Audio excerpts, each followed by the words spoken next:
महालक्ष्मी शेळी मेंढी पालन संस्थेविरोधात कागदफाड आंदोलन. आता पुढील आंदोलन अधिक तीव्र करणार शिवाजीराव आवळे.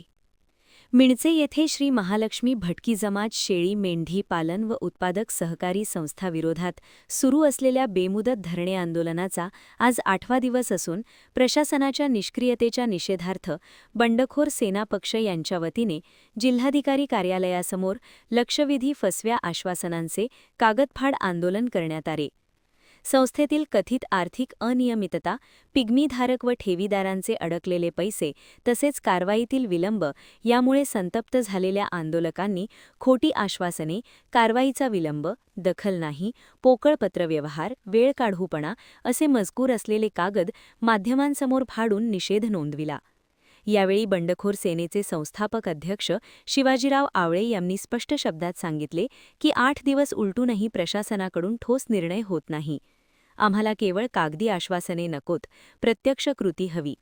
संबंधित संस्थेवर तात्काळ लेखापरीक्षक नेमून 10 दिवसांच्या आत अहवाल सादर करावा व दोषींवर कठोर कारवाई करावी. सर्व ठेवीदारांचे पैसे पूर्णपणे परत मिळेपर्यंत आंदोलन मागे घेतले जाणार नाही.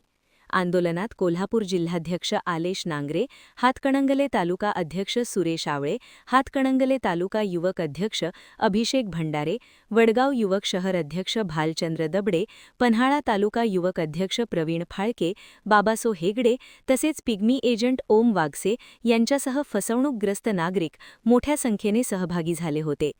जिल्हाधिकारी कार्यालय परिसरात जोरदार घोषणाबाजी करत प्रशासनाचे लक्ष वेधण्यात आले.